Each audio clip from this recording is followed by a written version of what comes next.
The sky over Xeron 3 was deep purple, filled with strange clouds that moved like waves in the ocean. The human ship, Aurora 7, landed gently on the alien soil, kicking up golden dust around it. A team of 7 explorers stepped out, wearing light armor and helmets with clear visors. Their boots crunched the rocky ground as they looked around in silence. They had come from Earth to study the planet's unique wildlife, plants, and maybe even make friends with the alien locals. But they were not sure what to expect soon. Tall beings approached them from the forest. They were called the Zerathi, and they looked like humanoid reptiles with glowing blue eyes and smooth silver skin. Their leader was a female named Carl, and she carried a long staff with crystals. On top, "Welcome, humans," Carl said in a calm voice. "You are brave to come here, Eli."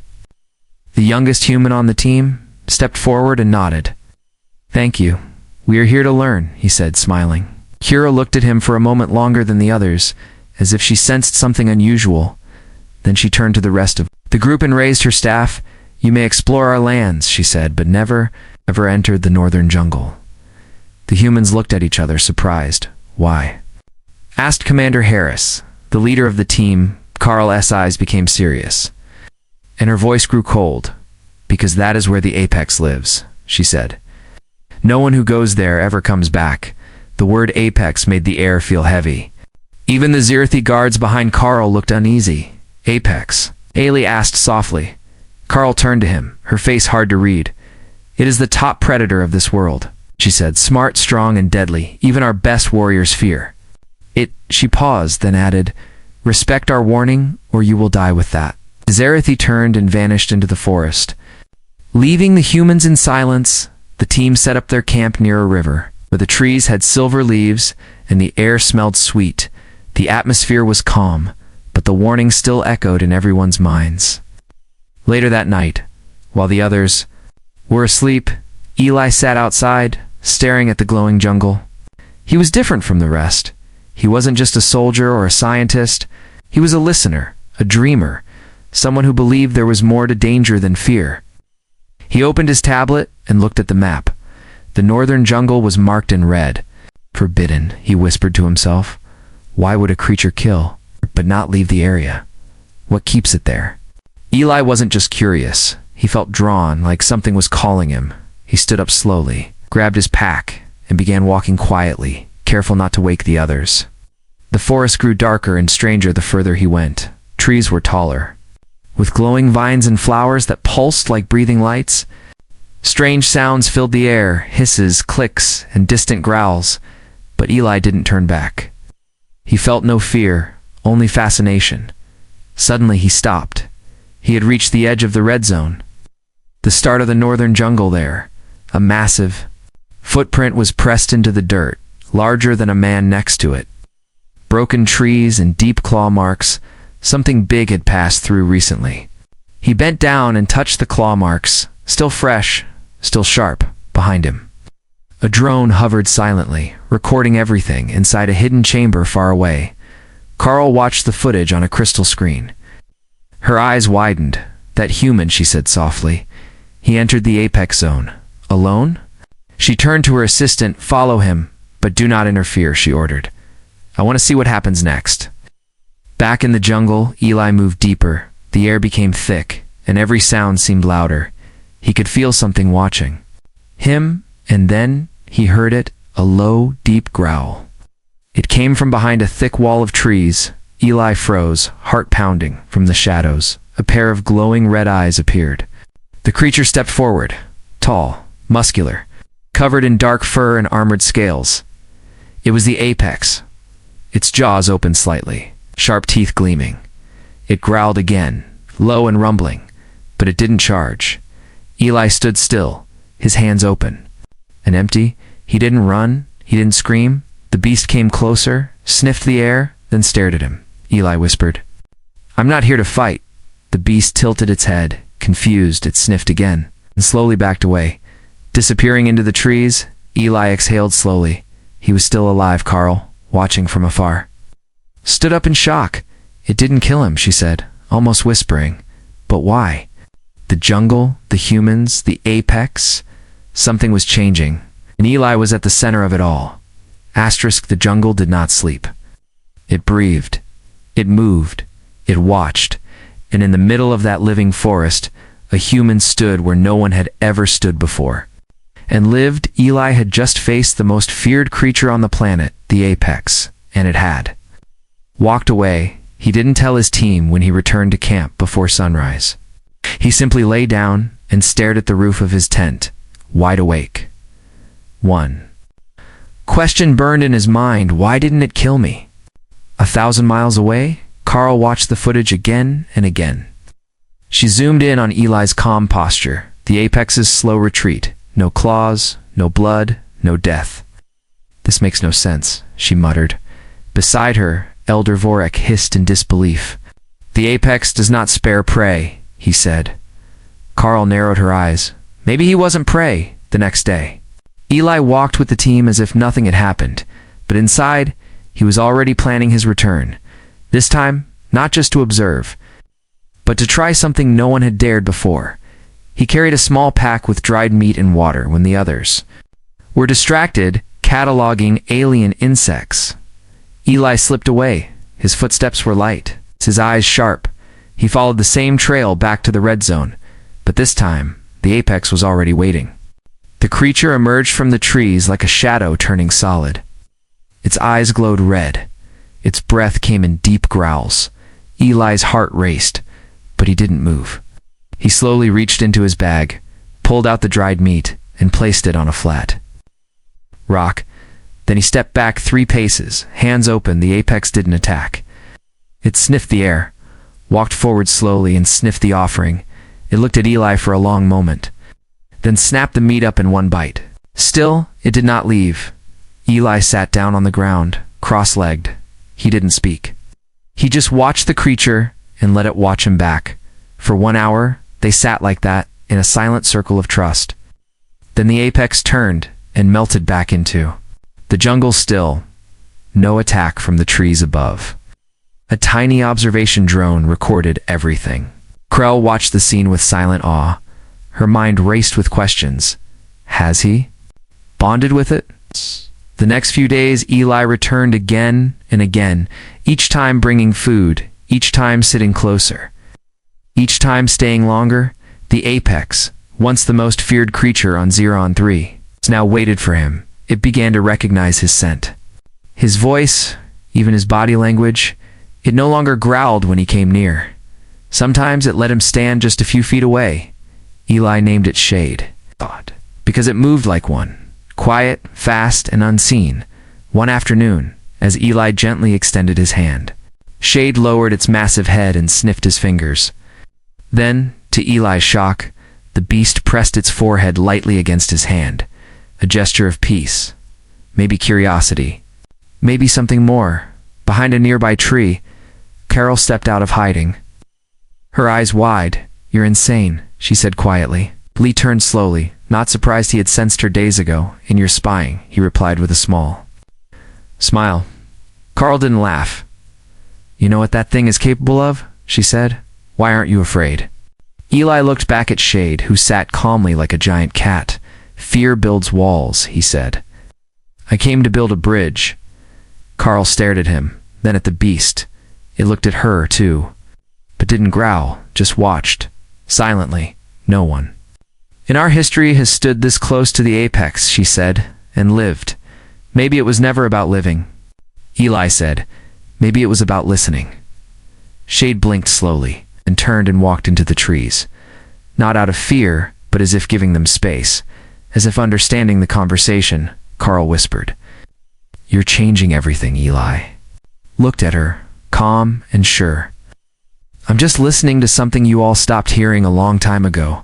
Far above, drones captured the scene. Far below, the jungle pulsed with something new. Not fear, not war, but the start of something powerful, something ancient, something forgotten, not predator and prey, but equals, and it was only the beginning. It started with silence, not the silence of fear, but the silence of understanding. Every day, Eli walked deeper into the jungle, and every day, Shade the apex predator appeared. Not with teeth or roars, but with calm steps and patient Eyes. Where once there was danger, now there was something else. Curiosity. Recognition almost. Trust. Eli brought food again. But this time, Shade didn't touch it immediately. It waited for Eli to sit, then walked close, circled once, and lay down only a few feet away. It was the first time Eli saw Shade breathe without tension, slow. Deep breaths like a sleeping storm, high in the treetops. Carl sat hidden in the vines. Watching, her mind refused to accept what her eyes clearly saw. The apexpredator.com, beside a human. No chains, no cage, no fear. She whispered to herself, "This isn't bonding. This is rewriting what we know the next day." Eli didn't bring food. Instead, he brought a long branch, smooth and strong. He sat down and began carving it slowly with a small tool. Shade tilted its head, curious. Eli smiled. "This is what we do," he said softly. "We make things even from nothing." He carved a pattern, waves and stars, something from Earth, then placed the branch near Shade and stood up. The beast sniffed it, then gently picked it up in its jaws. It didn't chew, it didn't drop it. It carried it like a gift. Eli laughed, a quiet, surprised laugh. "You like art?" he asked, half joking. Shade rumbled low, not a growl, something closer to a purr. Carl returned to her people that night with the footage. The council didn't believe her at first, but the images spoke for themselves. One elder leaned forward and whispered, "Maybe. The human is not taming the beast. Maybe the beast is taming us." They laughed nervously. But Carl didn't. She knew something was changing, and change always came with a cost. On the 6th day, Eli found Shade waiting for him, not sitting, not walking, but guarding. A smaller predator, a 6-legged creature with barbed skin, had crept near. Shade stood over its broken body. Tail swaying, chest puffed. It had protected the meeting ground. Protected Eli's space. Eli walked slowly and placed a hand on Shade's shoulder. The skin was warm and rough, but not hostile. Shade didn't move, didn't growl. It allowed the touch, a human, touching the untouchable and living. Carl stepped into the open, this time not hiding. "I need to understand," she said. Her voice calm, but firm. Eli nodded. "Then come closer," he said. She hesitated. 1 step, then 2. Her heart beat like a war drum, but Shade didn't even look at her. It only watched Eli. "What are you to it?" she asked. Eli looked at the beast, then back at her. "I'm not sure," he said.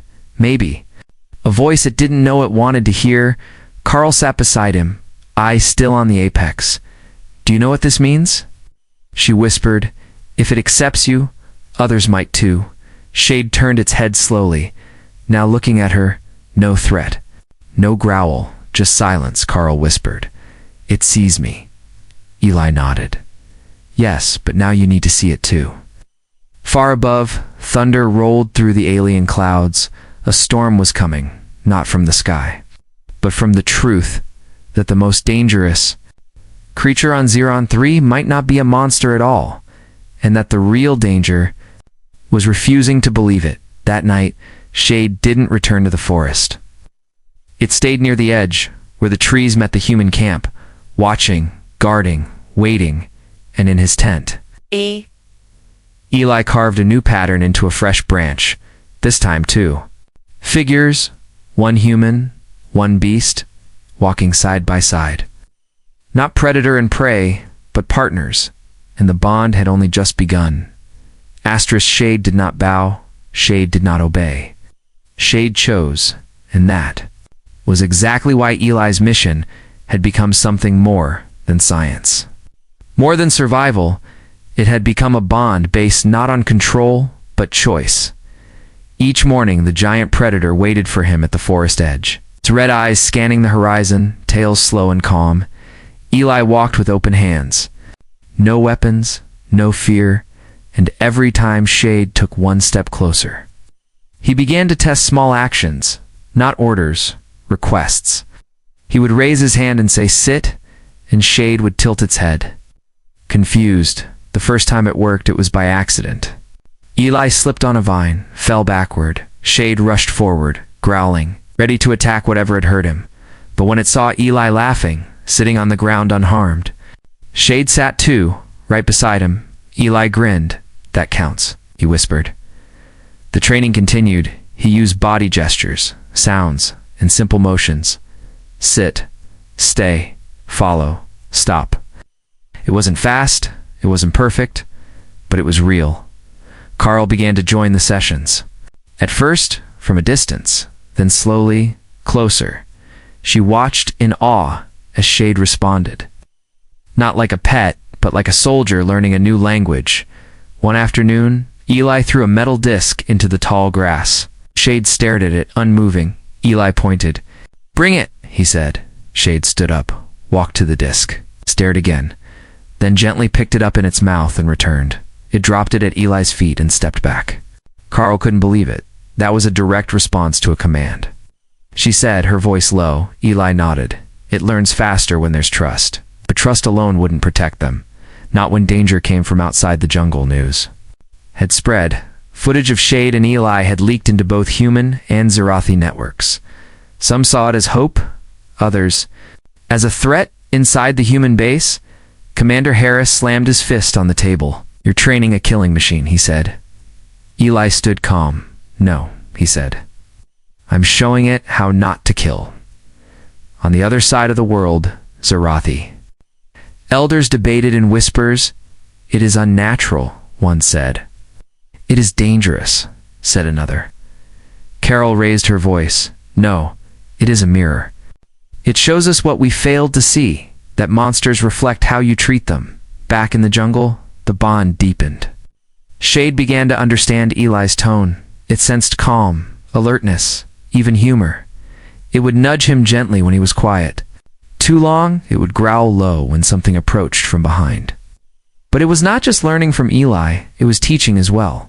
Shade showed him how to walk silently, how to sense vibration through the soil, how to smell the wind for changes in scent. Eli began to move like a native of the jungle, faster, smarter, lighter. Carl noticed it first. "You're becoming more like it," she said, half in wonder, half in fear. Eli looked up and smiled. "Or maybe I'm becoming more like me." One night, a group of wild hunters entered the jungle without permission. Armed with shock rifles and traps, they were hunting the apex for fame, for fear. For control, they set a trap. Baited with blood, Shade found it first. Its growl rumbled through the trees like thunder. Eli reached just in time. He stood between the beast and the trap. "Don't," he said softly. "They want a reaction." Shade looked at him, eyes burning, then turned its head away. It did not attack. It did not roar. Carl saw it all from the shadows. And for the first time in her life, she felt something new from the apex. Restraint, control, proof. Eli turned to the hidden cameras and said, just one sentence. "If this isn't intelligence, what is?" The hunters were removed, the trap was destroyed, and the legend of the apex began to shift in the jungle. Shade rested under the moonlight. Beside him, Eli drew another shape in the dirt. This time, not stars, not animals, but two figures. Standing before a third, not a beast, not a man, but something new. Something that only trust could build. The jungle watched. The stars blinked. The silence between predator and human grew deeper, wiser, unbreakable. Trust was strong, but fear spreads faster. Eli didn't see it coming, neither did Shade. They were just returning from the waterfall valley, Eli laughing, Shade walking beside him like a silent giant. The jungle air was warm, peaceful for a moment. It felt like they had carved out a space untouched by fear. Then came the hum of engines, the buzz of drones, the cold voice on the speaker. "Eli Carter, stand down, you are under arrest." It echoed across the trees. Shade growled low, stepping. In front of Eli, muscles tight, Eli raised his hand slowly, confused. "What's going on?" He shouted from above. A human shuttle descended. Commander Harris stood at the door. Armored soldiers behind him. "You crossed the line," Harris said. "You've created something you can't control." Eli's voice cracked. Afraid of what you don't understand, Harris didn't answer. Instead, he signaled the squad. Energy nets shot out. One struck Eli, another struck Shade. The jungle exploded with movement. Shade roared and thrashed, but Eli shouted, "Don't. Fight, Shade, stop." The beast froze. Shaking, breathing hard, the net sparked. Both man and predator fell to the ground. Carl watched from a distance, heart pounding. "No," she whispered. "They're destroying what we just began." Eli was dragged into the shuttle. Wrists locked, Shade was loaded into a separate cage, sealed with electric fields, even unconscious. Its presence shook the air. Harris looked down at Eli. "You're lucky we're keeping you alive," he said. "Your pet?" "Not so much." Inside the ship, Eli sat silently. He didn't shout, didn't cry, but his mind raced. They don't see a bond. They only see a weapon, back at the human base. Scientists surrounded Shade's cage. They poked, scanned, injected.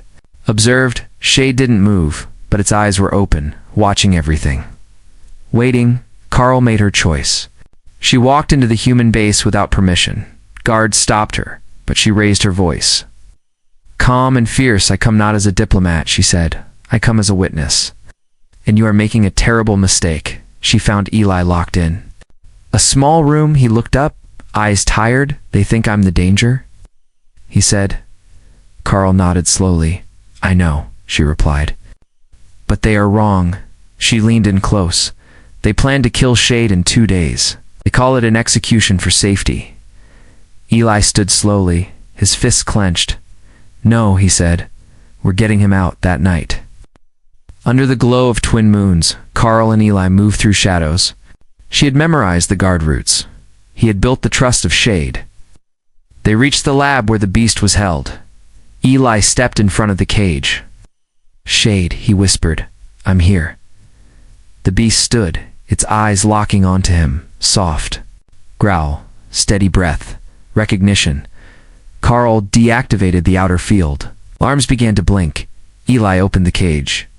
For one terrifying second, everyone froze. Shade stepped forward, big, silent, wild. But it didn't attack. It bowed its head and walked beside them willingly. As they ran through the corridors, alarms screamed, soldiers blocked the exit, weapons raised. Eli stepped in front of Shade and shouted, "Do not fire, he will not harm you." Harris appeared again, aiming his pulse rifle. "You can't control it," he shouted. Eli looked at him with fire in his eyes. "I don't need to control it," he said. "I trust it."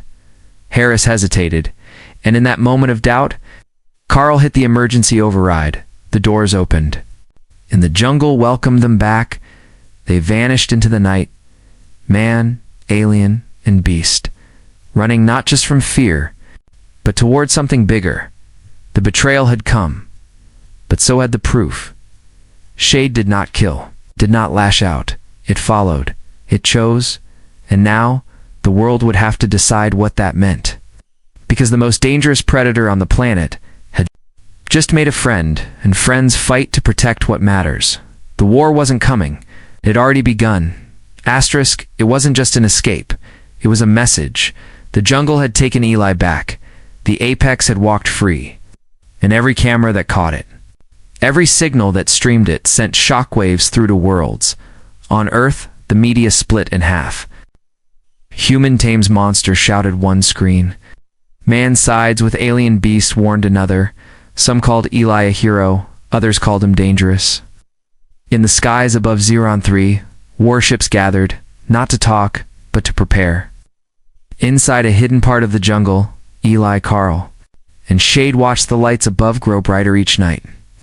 "It's not just about you and me anymore," Eli said quietly. Carl nodded. "They're coming to end what they fear," Shade growled low, sensing tension.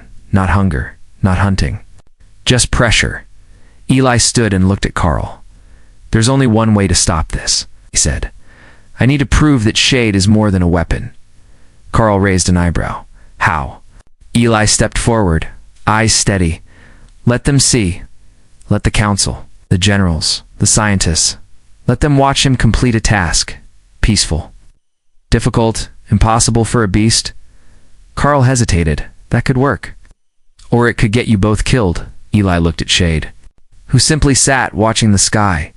I'd rather die trying to change one mind than live with 1,000 silent lies. 2 days later, under the blazing white sun of Xeron 3, a crowd gathered at the neutral zone, a field once used for battle drills. Now it would become a stage. The challenge was set.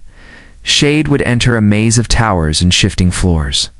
Inside, fragile supplies were placed. Healing herbs, rare crystals, unstable tech. One wrong move, one wrong step, and the test would fail.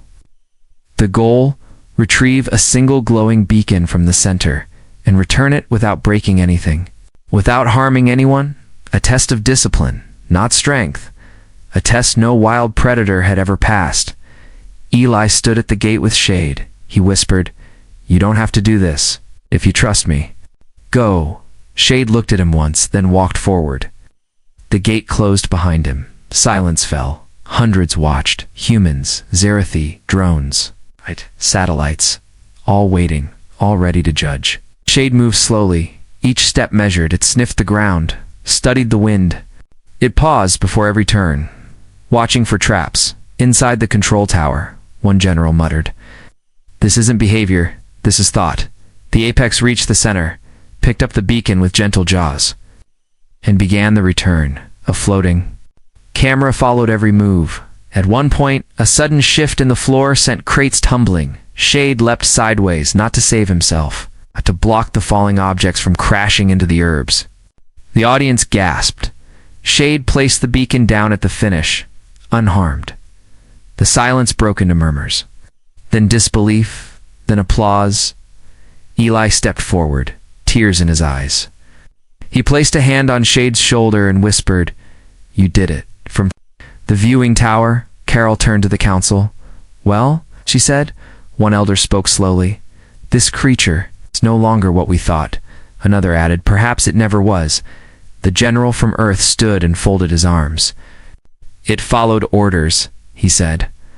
"But how do we know it won't turn again?" Eli looked up at the tower, because it wasn't following orders. He called out, "It was following me, and I never gave it a command. I gave it a choice."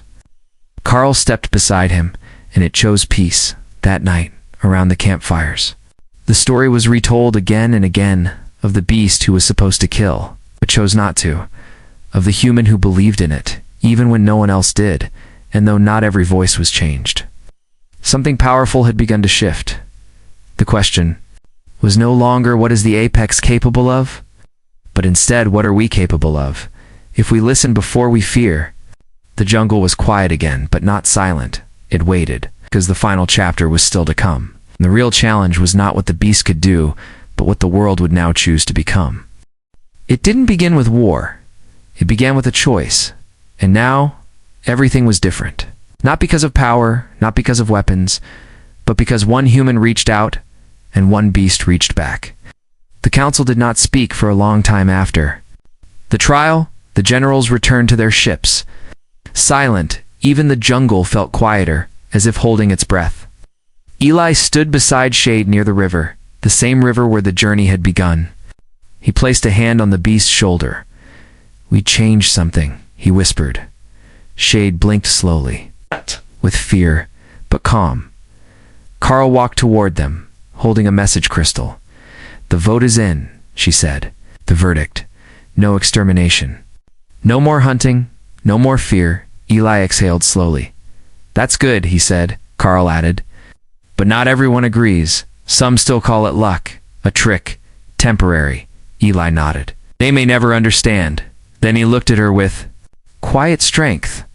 "But they saw it, and now they can't forget it."